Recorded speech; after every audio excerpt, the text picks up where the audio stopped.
Hello friends, welcome to ರುಚಿ ಪಯಣ. ಇವತ್ತಿನ ವಿಡಿಯೋದಲ್ಲಿ ನೀವು ನೋಡ್ತಾ ಇರ್ಬೋದು, ಮೂಲಂಗಿ ತಿನ್ನಲ್ಲ ಅನ್ನೋವಂಥವರಿಗೆ ಈ ರೀತಿ ನೀವು ಮೂಲಂಗಿ ಹಸಿ ಮಸಾಲ ಪಲ್ಯ ಅಂತಲೇ ಹೇಳ್ಬೋದು.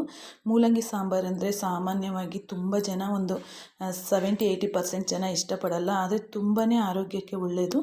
ಆದಷ್ಟು ಏನಿದೆಯಲ್ಲ ಈ ಮೂಲಂಗಿ ಇದೆಯಲ್ಲ ಅದನ್ನು ತಿನ್ನೋದಕ್ಕೆ ಅಭ್ಯಾಸ ಮಾಡಿಸ್ಬೇಕು ಮಕ್ಕಳಿಗೆ. ಅದಕ್ಕೋಸ್ಕರ ಅವ್ರು ಯಾವ ರೀತಿ ಇಷ್ಟಪಡ್ತಾರಲ್ಲ ಆ ರೀತಿ ನಾವು ಅವ್ರಿಗೆ ಮಾಡಿ ಕೊಡಬೇಕಾಗತ್ತೆ. ನಮ್ಮ ಮನೆಗಳಲ್ಲೂ ಅಷ್ಟೇ, ಮಕ್ಕಳು ಮೂಲಂಗಿ ಸಾಂಬಾರು ಅಂದರೆ ತುಂಬಾ ಬೇಜಾರು ಮಾಡ್ಕೋತಾರೆ. ಅದಕ್ಕೋಸ್ಕರ ಈ ರೀತಿ ಹೊಸ ರೀತಿ ಪಲ್ಯನ ಮಾಡಿ ಕೊಟ್ಟ ಮೇಲೆ ಒಂದು ಚೂರು ಬಿಡ್ದಂಗೆ ಖಾಲಿಯನ್ನು ಮಾಡಿದ್ದಾರೆ. ಹಾಗಿದ್ದರೆ ನೀವು ಈ ರೀತಿ ಒಮ್ಮೆ ಟ್ರೈ ಮಾಡಿ, ತುಂಬಾ ಈಸಿಯಾಗಿ ಮಾಡಬಹುದು.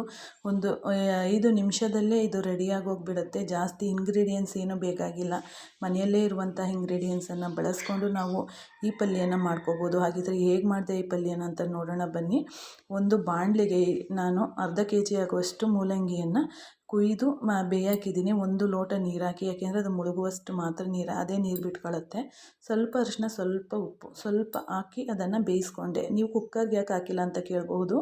ಕುಕ್ಕರ್ಗೆ ಹಾಕಿದ್ರೆ ಏನಾಗುತ್ತೆ, ಅದು ಜಾಸ್ತಿ ಬೆಂದೋಗ್ಬಿಡುತ್ತೆ, ಬೆಣ್ಣೆ ರೀತಿ ಆಗಿಬಿಡುತ್ತೆ. ಪಲ್ಯ ಮಾಡಿದಾಗ ಮುದ್ದೆ ರೀತಿಯಾಗಿ ಹೋಗುತ್ತೆ, ಚೆನ್ನಾಗಿರಲ್ಲ. ಈಗ ಮಸಾಲೆ ರುಬ್ಕೊಳ್ಳೋಣ. ನಾನು ಅದಕ್ಕೆ ಹಸಿಮೆಣ್ಸಿಕಾಯಿ, ಕರಿಬೇವು, ಶುಂಠಿ ಮತ್ತು ಬೆಳ್ಳುಳ್ಳಿ 1-2, ಜೊತೆಗೆ ಮೆಣಸು, ಜೀರಿಗೆ, ಸಾಸಿವೆ ಒಂದೇ 1 ಸ್ಪೂನ್ ಆಗುವಷ್ಟು, ಟೇಬಲ್ ಸ್ಪೂನಷ್ಟು ಕಾಯಿ ತುರಿ, ಕೊತ್ತಂಬರಿ ಸೊಪ್ಪನ್ನು ನಾನು ಚಟ್ನಿ ಹದವಾಗಿ ರುಬ್ಕೊಂಡಿದ್ದೀನಿ. ಈಗ ಒಗ್ಗರಣೆಗೆ ನೋಡಿ, ಈಗ ಎಣ್ಣೆ ಹಾಕ್ಬಿಟ್ಟು ಒಂದು ಸ್ವಲ್ಪ ಎಣ್ಣೆ ಜಾಸ್ತಿನೇ ಹಾಕ್ಕೊಳ್ಳಿ. ಜೀರಿಗೆ, ಸಾಸಿವೆ ಮತ್ತು ಒಣಮೆಣ್ಸಿಕಾಯಿ, ಕರಿಬೇವು ಮತ್ತು ಉದ್ದಿನಬೇಳೆ, ಕಡಲೆಬೇಳೆನ ಹಾಕ್ಕೊಂಡು ಇದನ್ನು ಫ್ರೈ ಮಾಡ್ಕೊತೀನಿ. ಜೊತೆಗೆ ಈರುಳ್ಳಿಯನ್ನು ಸ್ವಲ್ಪ ಜಾಸ್ತಿನೇ ಹಾಕ್ಕೊಳ್ಳಿ.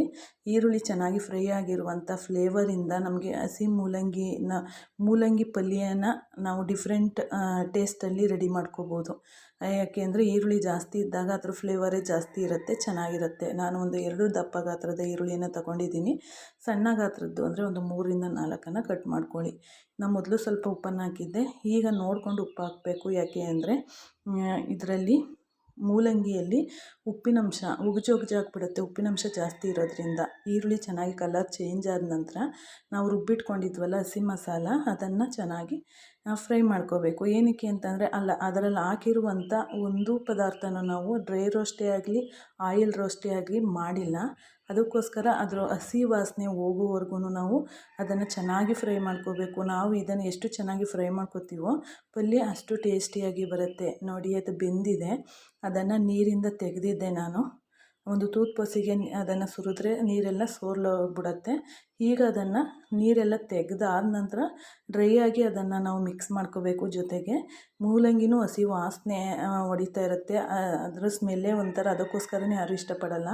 ಅದೆಲ್ಲ ಹೋಗೋವರೆಗೂ ನಾವು ಆ ಮಸಾಲ ಜೊತೆಗೆ ಚೆನ್ನಾಗಿ ಹೊಂದ್ಕೊಳ್ಳೋವರೆಗೂ ಚೆನ್ನಾಗಿ ಕೈ ಆಡಿಸ್ತಾ ತಿರುವಾಕಬೇಕಾಗತ್ತೆ. ನಾವು ಬಿಟ್ಬಿಟ್ರೆ ತಳ ಸೀದೋಗಿಬಿಡತ್ತೆ. ಅದಕ್ಕೋಸ್ಕರ ಇದರಲ್ಲಿ ಯಾವುದೇ ನೀರಿನಂಶ ಇಲ್ಲ, ಚೆನ್ನಾಗಿ ಇದನ್ನು ಫ್ರೈ ಮಾಡ್ಕೋಬೇಕು. ಅದರಲ್ಲಿರುವಂಥ ಮಸಾಲೆ ಎಲ್ಲ ಮೂಲಂಗಿಗೂ ಅದು ಅಂಟ್ಕೊಳ್ಳೋ ರೀತಿ ಆಗಬೇಕು. ಅಲ್ಲಿವರೆಗೂ ನಾವು ಕೈ ಆಡಿಸ್ತಾ ಇರೋಣ. ಈಗ ರೆಡಿಯಾಗಿದೆ.